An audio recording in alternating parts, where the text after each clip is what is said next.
if I do enough reverse hip escapes, I'm still gonna go over that base. So he tries to hold as much as he can. All right guys, welcome back to the channel. Okay, so today we're gonna be talking about bottom half guard. So half guard is a really interesting position because generally people associate half guard as like a great passing position, but they also associate it as like a really good guard to play. So what's the difference? Like what's the differentiation between it being good as a position on bottom or being a good position to pass from? So the key difference is actually if you're flat on your back or if you're on your shoulder. So let's kind of show you what that looks like.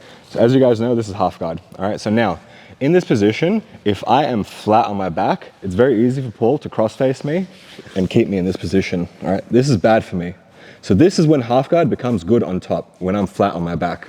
However, alternatively, when I am on my shoulder, even if he does come to flatten me out, I'm in a good position here to start getting underhooks, to block the crossface, okay, to go into the legs, whatever.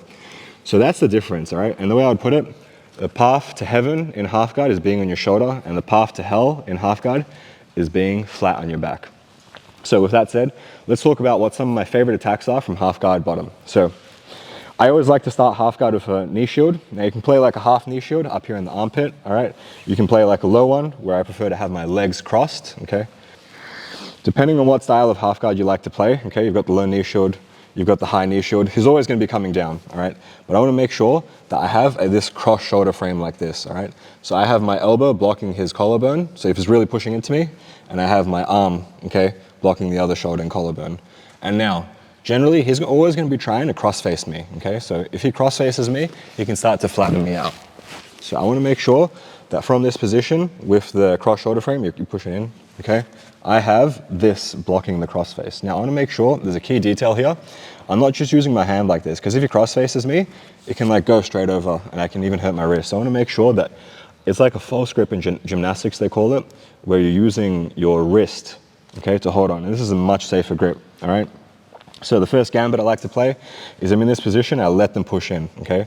And now, very simply, as he's pushing into me, trying to get me flat, I'm just gonna redirect it, okay? I'm gonna give a little push with my knee, and my hand is gonna go straight to an underhook. Okay, so as it's pushing into me, okay, I have my underhook like this. Once I have my underhook, all right, there's a lot of different things I can do, but we're gonna go over the lower leg shift sweep. I think it's the most fundamental, most effective attack, especially when you're tired, if you're unathletic, the person's more athletic. It's very good because it really controls their leg. So from here, straight away, I wanna make sure that I don't stay far away like this, because then he can start to push my head away, all right? He can nullify my underhook. So as soon as I get my underhook, I bring my ear to his chest, and immediately my right hand is gonna scoop under his leg, all right?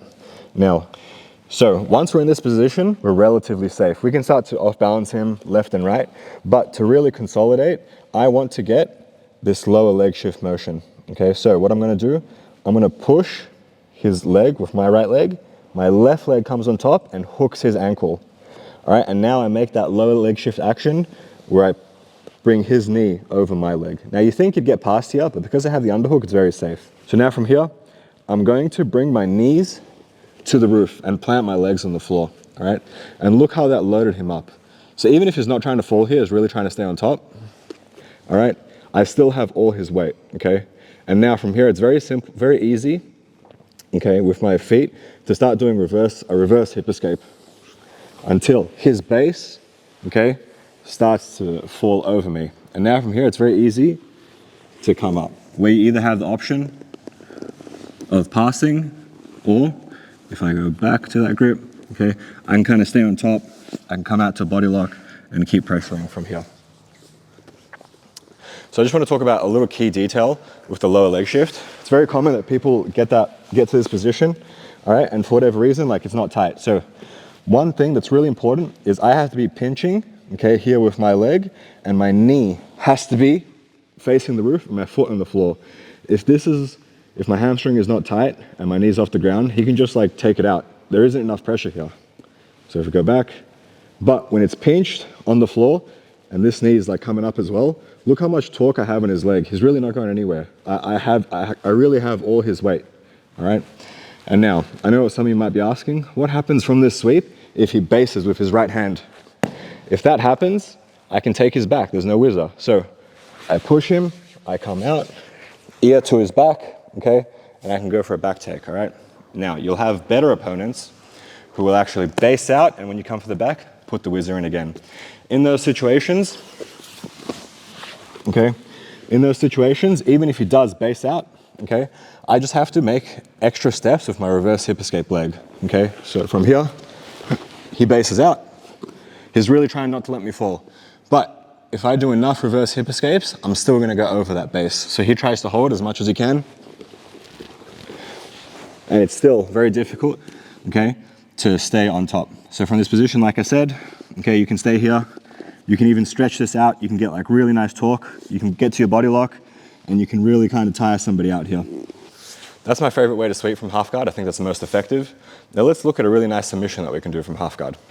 That was from the high knee shield we're talking about. Now from the low knee shield, a strategy that I like to play, okay, is actually to enter the clamp guard. All right, so from here, I still have the same rules, okay? I'm blocking the crossface. However, I'm kind of gonna let him get this underhook. So as he does get the underhook, I'm gonna get my own overhook, all right? And now from this position, it can be precarious, but as long as I control this and I don't let myself get crossface and I don't really let him like sprawl all the way onto my knee, all right, I'm gonna be safe. So from here, I'm actually gonna do like a really strong scissor motion, all right, with my legs. I'm gonna do like a really powerful scissor motion to get all his weight on this hand, okay? So he's here, he's got the underhook, I have my overhook, I scissor, and as all his weight is on his hand that way, I'm going to take my leg out and enter the clamp.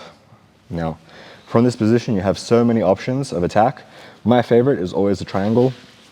I grab his head, I grab his wrist, palm up, I take my right leg out, okay, I chop it right into his neck, as always, underhooking the leg, cutting an angle, okay, and squeezing. All right, guys, so that's one of the ways that I like to play half guard. So I always like to use a lower leg shift sweep and the dilemma between taking the back and sweeping them. And then if I'm playing with a low knee shield or I have somebody that likes to get underhooks, I always like to enter the clamp guard via that scissor off balance. So if you guys enjoyed that, sign up to my school page. I'll personally coach you and I can show you all of these moves in much more detail. Plus you get free access to my BJJ Essentials instructional. Thanks, guys.